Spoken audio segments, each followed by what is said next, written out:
मनाचा वेध आणि आपुलकीची सेवा देणारे आपले न्यूज चॅनल एरळा न्यूज। खडाव तालुक्यातील वडूज येथील हुतात्मा परशुराम विद्यालय आणि छत्रपती शिवाजी हायस्कूल वडूज या दोन्ही शाळेच्या सन 1974-75 सालच्या माजी विद्यार्थ्यांनी वडूज येथील सौभाग्य मंगल कार्यालय येथे स्नेहभेट मेळावा आयोजित केला होता। या निमित्ताने तब्बल 50 वर्षांनंतर जुने सवंगडी एकत्र येऊन आनंदात रमले।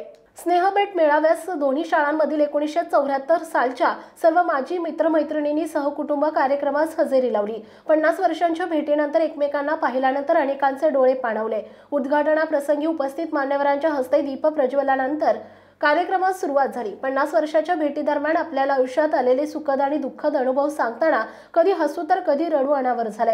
उपस्थित कार्यक्रमाप्रसंगी आशीर्वाद देण्यासाठी हुतात्मा विद्यालयातील निवृत्त पर्यवेक्षक विजय काळे सर, कर्मचारी शिवाजी राजगे तसेच छत्रपती शिवाजी हायस्कूलमधील high school Allabaksh Tamboli sir, LG Godse sir उपस्थित होते। तर निवृत्त न्यायाधीश Balaso Yashwant Kale, doctor Shivaji Kachare, doctor Shankar Dadu Dubale, doctor Jahangir Sayyad Karad, Mahadev Dnyanu Raibole, Mahadev Galande, Mahadev Shinde यांची प्रमुख उपस्थिती होती। कार्यक्रमाचे सूत्रसंचालन श्री सुधीर इंगळे, विजया कांबळे, चंद्रकांत काळेभाऊ यांनी केले तर भालचंद्र देशमाने, सुनील कांबळे, अविनाश काळे, बाळासो बनकर, सुधीर शह, प्रमोद दोशी, अशोक राऊत, शिवाजी क्षीरसागर, विजय खुसपे, सुधीर इंगळे, हरिभाऊ कुंभार, अरविंद माळी, प्रदीप काळे या सर्वांनी अतिशय सुंदर नियोजन कार्यक्रमाचे केले। मान्यवर प्रमुख पाहुण्यांनी सर्वांना निरोगी आणि सुदृढ आरोग्याच्या शुभेच्छा दिल्या। या निमित्ताने उतार वयाकडे झुकलेल्या सुना नातवंडे आलेल्या प्रौढ माजी विद्यार्थ्यांनी आपला एक दिवस जुन्या स्मृतींना उजाळा देत आनंदाने साजरा केला। आणि त्यानंतर व्यवसाय सुरू केला। तिथं MI ट्रेडिंग करून त्यापूर्वी खंडावरचं ऑइलचं दुकान आहे, 4-5 कंपनीच्या डीलरशिप आहे। त्यानंतर राजकारणामध्ये मी काम केलं। आमच्या मिसेस जिल्हा परिषद सदस्य म्हणून करण्याच्या होत्या। मी स्वतः सोसायटीचा सदस्य आहे। आमचे वडील सुद्धा वडूजचे सरपंच होते। आता वडूजच्या नगराध्यक्ष आहेत, त्यांच्या सुनबाई आहेत। त्यामुळं राजकारणामध्ये बरंच या सगळ्या लोकांनी आम्हाला सहकार्य केलेलं आहे। त्यामध्ये आपले बॅचचे सगळे आणि आम्ही आता अतिशय म्हणजे चांगले दिवस जगत आहोत। आता जगायचं आहे यासाठी आम्ही सांगतो सांगतो। जय हिंद, जय महाराष्ट्र। यानंतर एक पसायदान होणार आहे आणि पसायदान झाल्यानंतर पुढचा कार्यक्रम राजूची मिसेस, सदानंद पंढरीची मिसेस पसायदान म्हणणार आहे। कृपया सगळ्यांनी त्या पसायदानाचा लेडीज मध्ये कोणाला बोलायचं, लेडीज मध्ये कोणाला बोलायचं। हॅलो, नमस्कार। बऱ्याच लोकांनी विनंती केली की आताच कार्यक्रम पुढच्या वर्षी व्हावा, तर ज्यांना कुणाला वाटत आहे नवीन असे आमच्या हाताखालून गेलेले विद्यार्थी जमलेले आहेत। आता यांच्या उत्सुकता लागली की जी आहेत का मुलं आता काय करता येईल, अशासाठी मी इथं आवर्जून आलो। आता माझे स्नेही भंडारे सर त्यांच्या पायाला दुखापत झाल्यामुळं ते येऊ शकले नाही। तरी मला एक अंतर्यामी अशी इच्छा होती की अनेक वर्ष झाली आता तांबोळी सर आणि माझी गाठ पडली नाही। परशुरामपर्यंत जातो तरी तर इच्छा होती की त्यांची गाठ पडावी।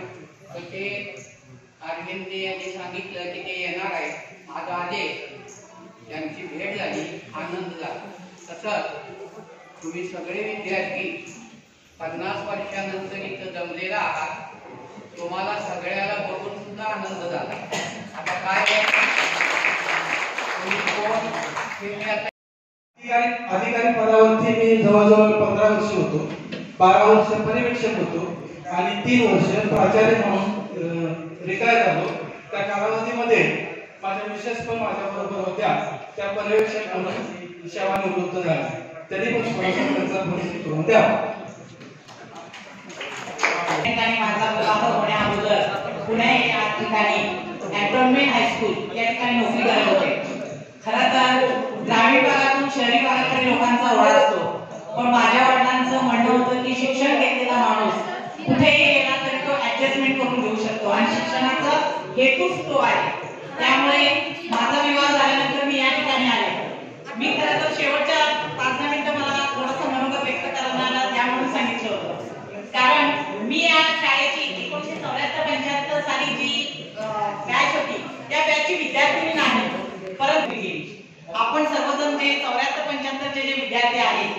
त्यांची जन्मभूमी ही काही लोक इथेच राहिले, पण काहींची कर्मभूमी वेगळ्या ठिकाणी होती.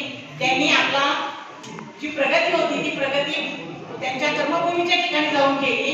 आणि आज मितीला आपण या सगळ्या आपल्या व्यवसायामध्ये किंवा आपल्या जीवन याच्यामध्ये स्थिरस्थावर झालो. आणि मला विशेष कौतुक करण्यासारखं काय वाटतं तर 50 वर्षानंतर या ठिकाणी एकत्रित येणं म्हणजे आयुष्याच्या संध्याकाळच्या काळामध्ये आपण आपल्या 50 वर्षापूर्वीचे जे मित्रगण होते त्यांनी एकत्रित यावं आणि एकत्रित येऊन एकमेकांच्या विचारांची देवाणघेवाण घ्यावी. हे वाटणं ही साधी गोष्ट नव्हती आणि त्यालाही या ठिकाणी उपस्थित राहिलेल्या लोकांच्या आणि ही पत्रात पडली सामान्य राष्ट्रीय केमिकल्स अँड फर्टिलायझर. एरळा न्यूजसाठी प्रतिनिधी रविराज महामुनी, वडूज. आपल्या भागातील महत्त्वाच्या बातम्या पाहण्यासाठी आजच आमच्या एरळा न्यूज चॅनलला यूट्यूबवर सबस्क्राईब करा आणि बेल आयकॉन प्रेस करा.